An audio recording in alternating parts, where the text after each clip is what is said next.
Pesquisador descobre enormes estruturas na superfície de Vênus. Olha só, meus amigos. Abre aspas. As sondas Magellan, que operavam no final dos anos 80 e 90, recolheu uma enorme quantidade de imagens que foram finalmente publicadas pela NASA, onde grandes cidades, estruturas artificiais e todos os tipos, meus amigos, de elementos que parecem semelhar-se a construções por algum tipo de raça alienígena que habitava ou localizou Vênus. No vídeo a seguir, mostramos edifícios que identificamos a sua interpretação em 3 dimensões. Aqui um com H nítido. Quer dizer, isso aqui não pode ser natural de forma alguma. Vejam só, meus amigos, isso aqui é uma foto oficial dessa sonda Magalhães, está aqui para vocês, tá? Magalhães, se não me engano, tá? Muito bem aqui, olha que fantástico. Muito bem.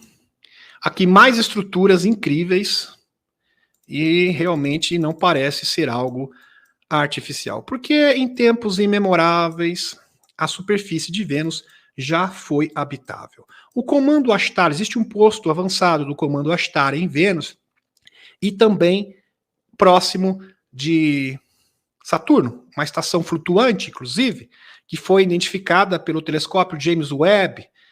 O próprio Michael Salla fez uma matéria inteira sobre isso, junto com a Helena Danan.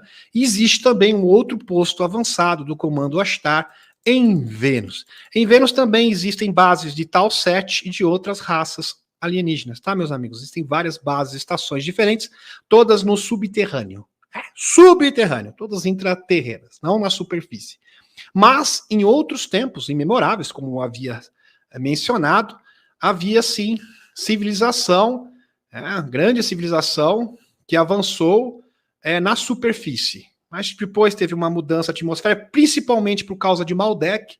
Aí a superfície de Vênus, por causa da superexplosão de Maldek, se tornou um local totalmente inóspito. Muito bem. Aqui. Agora vamos linkar essa informação, muito bem, com a misteriosa história da Dolores Barrios, a mulher que veio de Vênus. E ela foi identificada numa palestra do George Adamski, que está aqui. Tá, meus amigos? Aqui é o George Adamski. George Adamski, que falava sobre vida extraterrestre, ele foi o primeiro homem a falar que os extraterrestres viviam e se passavam por humanos aqui na Terra. Ele teve contato com o venusiano que se chamava Atum. Tá aqui ele. Tá, meus amigos? Aqui. Muito bem. Curiosamente, os organizadores do evento, aliás, existe nos Estados Unidos o Instituto George Adamski. Até hoje, ninguém conseguiu refutar, mostrar que as fotos do George Adamski eram falsas, que as alegações dele eram falsas. Tudo muito bem respaldado. George Adamski foi um dos maiores insiders de todos os tempos. Curiosamente, os organizadores do evento do Skyline Lodge Hotel em Mount Palomar, Califórnia, que contou com a presença de centenas de pessoas, foram os prestigiados ufólogos George Adamski e Truman Berton e Daniel Free. Muito bem. Durante o primeiro dia do evento, cada um dos organizadores compartilhou sua experiência. Adamski era mais conhecido, com certeza, especialmente por sua experiência com humanoides de Vênus. Foi o primeiro a falar. Então, o primeiro palestrante foi o próprio George Adamski. Adamski explicou que os venusianos eram muito parecidos com os humanos. Então, eles conseguiram se camuflar facilmente na Terra por muitos anos. George Adamski, eu estou falando isso, meus amigos, no início da década de 50. George Adamski falava isso publicamente em suas palestras. Falava, existem venusianos, o comando Astar, e eles se passam por humanos, e eles conseguem se camuflar facilmente em nossa sociedade. Ele mostrou uma fotografia de um suposto alienígena de Vênus, que tinha características físicas semelhantes às dos escandinavos. Ele disse que eles forneceram informações para melhorar a qualidade de vida da Terra. Claramente, algumas pessoas questionaram essa teoria. No entanto, o aparecimento de uma jovem acompanhada por 2 homens silenciou o local. Uma jovem que realmente chamou a atenção, roubou a cena.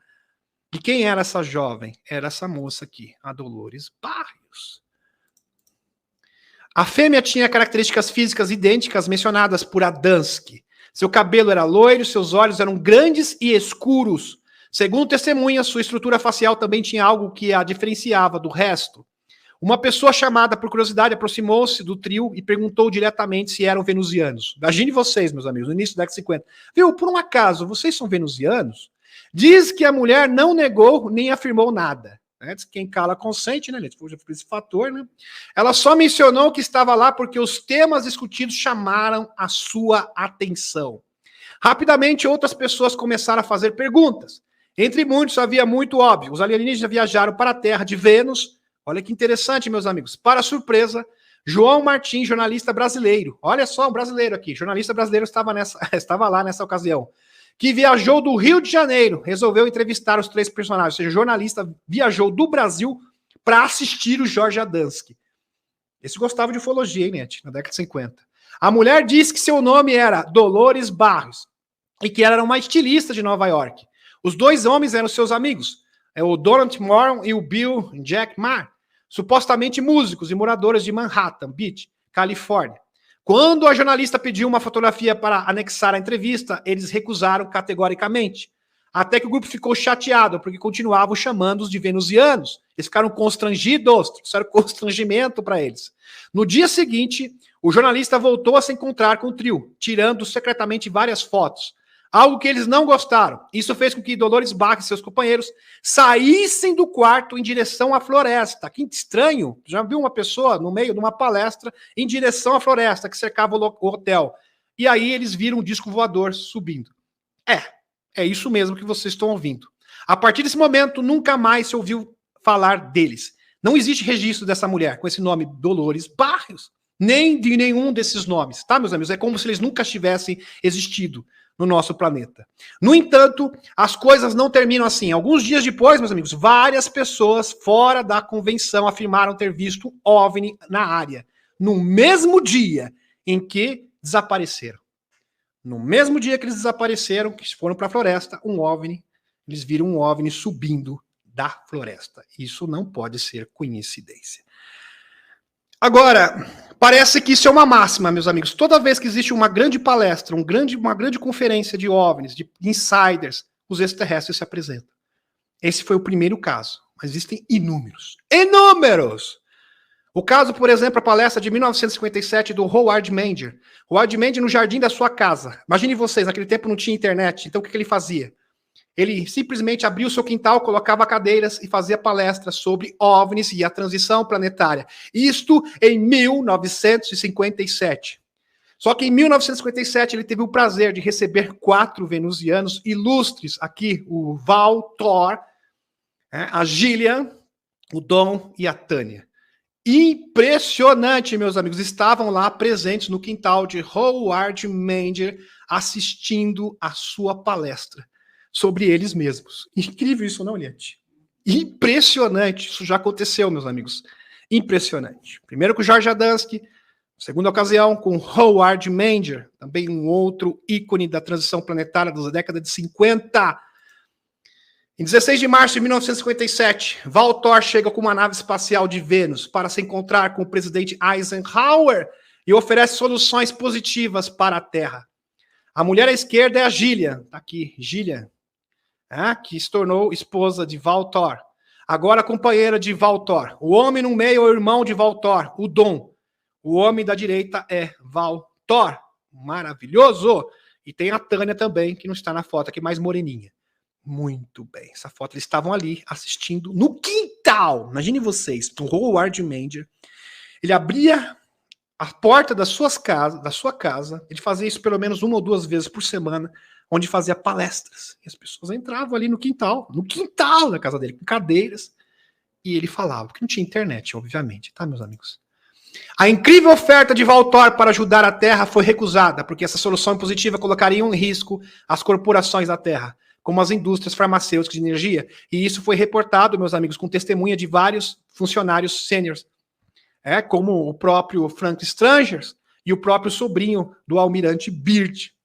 Helena Danã, Val Thor, como embaixador da Federação Galáctica, veio para estabelecer um programa de colaboração com a Marinha, pelo que eu sei. Mais tarde, a Frota Solar Wander sairá dele. O objetivo era ajudar os humanos da Terra a lutar contra os Nebo e os Sicars. Presta atenção nisso aqui, meus amigos. O venusianos visita a Terra há milhares de anos. Um arquivo desclassificado de 1969, praticamente desconhecido, pode mudar nossa percepção desse mundo. Um arquivo que era secreto, deixou de ser secreto. O documento refere-se aos diferentes contatos que existiram entre a Terra e Vênus, e como os habitantes dessa última vieram há milhares de anos e continuaram a vir conhecer os seres humanos. Isso aqui é mais uma fonte que corrobora. Eles ainda leiam o livro Um Estranho no Pentágono, conta a história inteira do envolvimento do Valtor com um agente federal. Eles ainda falam sobre a seleção de pessoas que tiveram ao longo de anos, destacando pessoas do campo, os humildes até cientistas e funcionários do governo. De acordo com esse relatório, podemos entender que as civilizações de Vênus conseguiriam resolver todos os problemas que afligem a humanidade hoje. Está no documento. Está nesse documento desclassificado. Um exemplo disso são as guerras e crimes e corrupção e outras questões que tanto prejudicam a sociedade em geral. Isso se deve ao desenvolvimento de valores coletivos pacíficos baseados no respeito, compreensão e amor, e através dos seus contatos frequentes com diferentes personalidades da Terra. Os venusianos vieram nos oferecer ajuda na resolução de todas as questões que nos impedem de evoluir como humanidade. Que documento impressionante, não, Liette? O problema é que esse apoio é sempre acompanhado de um pedido. É aí que eles não gostam, os governos, as corporações, de abandono das armas e destruição de massa. A razão que nos faz entender porque esse documento foi classificado e posteriormente oculto. Em 5 de novembro de 1957, aqui, tem contato, isso aqui, o Nebraska, isso aqui já é outra coisa da Frota Negra, tudo bem, vamos pular. Aqui, meus amigos, em 1958, o comandante Denethor, aqui o comandante Denethor, da Federação Galáctica de Mundos, ajudando a Marinha dos Estados Unidos a construir a sua frota de naves espaciais, ou seja, dá início ao programa solar Wonder. Então isso aqui foi feito para consertar. Como eles descobriram que os Nebo estavam extrapolando, que eles estavam interferindo no curso natural da nossa evolução, esses venusianos vieram aqui para consertar isso, meus amigos. E também criar um programa espacial benevolente, um plano para que, no futuro, a humanidade tivesse condições de se libertar e criar uma frota estilo Star Trek e se tornar membro da Federação Galáctica de Mundos no futuro não muito distante. Interessante, meus amigos. A Helena Danã, ela falou, quando foi... Meus amigos, foi emocionante. O Tony Rodrigues, ele mencionou, na última conferência que teve na Flórida, que na plateia haviam seres da Federação Galáctica de Mundos assistindo a conferência. E a Helena confirmou. Parece que isto é algo corriqueiro, né, desde os anos 50. E continua até hoje. A passageira, E aqui também, meus amigos, no último, que teve na França, também, agora no dia 14 de março de 2020, foi vista uma nave também saindo da conferência. Eles acompanham tudo. Eles estão próximos. Meus amigos, eu não ficaria assustado, nem surpreso, se com certeza tem 2, 3, 4 no chat que de repente são extraterrestres. Tá? É possível. É possível.